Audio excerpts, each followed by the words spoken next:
Hi friends, stock market राज में आपका स्वागत है। आज हम एक न्यू आईपीओ रेलटेल आईपीओ के बारे में बात करेंगे। RailTel corporation of India limited की स्थापना सन 2000 में हुई थी। यह एक सार्वजनिक क्षेत्र की कंपनी है जो जीओआई यानी गवर्नमेंट ऑफ इंडिया के पूर्ण स्वामित्व वाली और रेल मंत्रालय द्वारा संचालित यह कंपनी है। इसका मेन व्यवसाय संचार प्रौद्योगिकी अवसंरचना प्रदान करना है। यह दूरसंचार बुनियादी ढांचे के आधुनिकीकरण के लिए कंपनी की प्रमुख उद्देश्य के साथ स्थापना की गई थी और आज यह सबसे बड़ी दूरसंचार अवसंरचना प्रदाताओं में से एक है। रेलटेल 30 जून 2020 तक इसमें 55,000 किलोमीटर और 5677 रेलवे स्टेशनों पर एक ऑप्टिकल फाइबर नेटवर्क को कवर किया।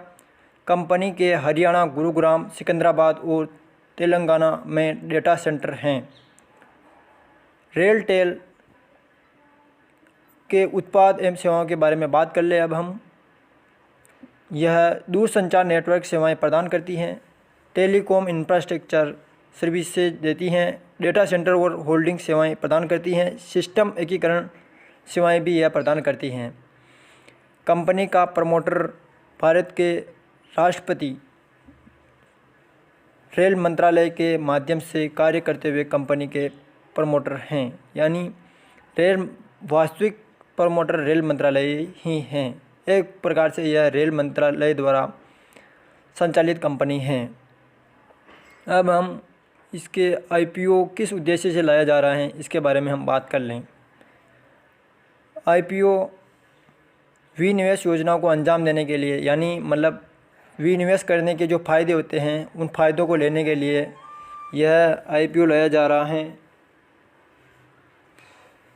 अब इसमें एक और आईपीओ लाने का उद्देश्य है, वो शेयर बाज़ारों में इक्विटी शेयर लिस्टिंग के लाभों को प्राप्त करने के लिए, यानी शेयर मार्केट में जो लिस्टेड कंपनियां को जो फ़ायदा होता है वो फ़ायदा लेने के लिए यह कंपनी आईपीओ लेके आ रही है। अब हम इसके फाइनेंशियल रिजल्ट के बारे में बात कर लें।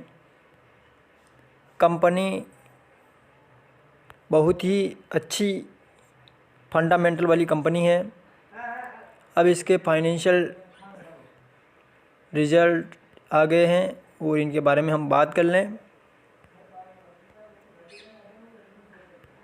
फाइनेंशियल रिजल्ट कंपनी ने बहुत ही अच्छा परफॉर्मेंस किया है। कंपनी मार्च 2018 में कंपनी का टोटल एसेट्स 23,228.79 मिलियन था, यानी 2322 करोड़ था, जो मार्च 2020 में घट गया और यह 2227.6 करोड़ ही रह गया। हम यह डाटा करोड़ में चेंज करके बताऊंगा क्योंकि मिलियन में कन्फ्यूजन होता है। और यह मार्च 2020 में वापस बढ़ के 2398 करोड़ हो गया तथा सितंबर 2020 में यह और बढ़कर 2442 करोड़ हो गया, यानी सितंबर क्वार्टर में कंपनी ने अच्छा परफॉर्मेंस दिया है। टोटल एसेट्स में लगातार वृद्धि दर्ज की गई है, परंतु बीच बीच में इसमें इसका ग्राफ गिरा भी है। अब हम टोटल रेवेन्यू की बात कर लें।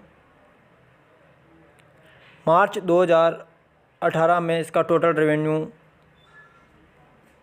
1021 करोड़ था, जो मार्च 2019 में बढ़कर 1038 करोड़ हो गया तथा यह मार्च 2020 में और बढ़कर 1166 करोड़ हो गया तथा सितंबर वाले क्वार्टर में इसका टोटल रेवेन्यू 553 करोड़ रहा, यानी रेवेन्यू में ग्रोथ अच्छी देखी गई है। टोटल एसेट्स की तुलना में रेवेन्यू में अच्छी ग्रोथ देखी गई है। अब हम इसके प्रॉफिट आफ्टर टैक्स के बारे में बात कर लें। मार्च 2018 में इसका नेट प्रॉफिट 134 करोड़ था, जो मार्च 2019 में बढ़कर 135 करोड़ हो गया, तथा यह मार्च 2020 में और बढ़कर 141 करोड़ हो गया, तथा सितंबर वाले क्वार्टर में यह 45 करोड़ रहा। यानी इसका प्रॉफिट लगातार बढ़ता हुआ पाया गया है। कंपनी का फाइनेंशियल परफॉर्मेंस अच्छा है। अब हम इसकी महत्वपूर्ण डेटों के बारे में बात कर लें। आईपीओ ओपन होगा 16 फरवरी को, आईपीओ ओपन होगा। आईपीओ क्लोज हो जाएगा 18 फरवरी को। Issue type book bullet issue IPO हैं। और फेस वैल्यू है इसकी 10 पर इक्विटी शेयर। आईपीओ प्राइस 93 और 94 पर इक्विटी शेयर। 93 और 94 के मध्य हम बीड लगा सकते हैं तथा इस आईपीओ में अप्लाई कर सकते हैं। मार्केट लॉट 155 शेयरों का मार्केट लॉट रहेगा। मिनिमम ऑर्डर क्वांटिटी 155 शेयर हम एक लॉट में लगा सकते हैं। और बीएसई और एनएसई पर यह लिस्ट होगा आईपीओ। इशू साइज 819.24 करोड़ इसका इशू साइज है। ऑफर ऑफ सेल 819.24 करोड़ ही ऑफर ऑफ सेल के माध्यम से कंपनी अपने शेयर बेचेगी। अब हम इसके मेन टाइम टेबल के बारे में बात कर लें। Company the RailTel IPO open dates in February 2016 and 2021 and the close date is February 18, 2021। The issue may list on February 26, 2021। यानी आईपीओ ओपन होगा 26 फरवरी को, आईपीओ क्लोज होगा 18 फरवरी को, और बेसिक ऑफ अलॉटमेंट लग जाएगा 23 फरवरी को, और अगर नहीं लगा तो 24 तारीख को अपने खाते में वापस पैसे आ जाएंगे। अगर लग गया तो 24 फरवरी को डिमैट अकाउंट में अपने शेयर आ जाएंगे तथा 26 तारीख को लिस्टिंग हो जाएगी। अब हम इसके शेयर होल्डिंग पैटर्न के बारे में बात कर लें तथा इसके पहले इसके लोट साइज़ के बारे में बात कर लें। मिनिमम एक लोट के लिए लगा सकते हैं, अपन अप्लाई कर सकते हैं। उसमें 155 शेयर होंगे तथा 14,570 रुपये का इन्वेस्टमेंट होगा, तथा मैक्सिमम हम 13 शेयरों के लिए अलॉटमेंट लगा सकते हैं। उसमें 2015 शेयर होंगे तथा 1,89,410 रुपये का इन्वेस्टिंग होगी।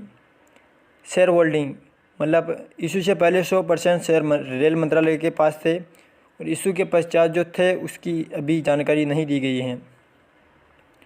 और इसके रजिस्टर के बारे में बात कर लें।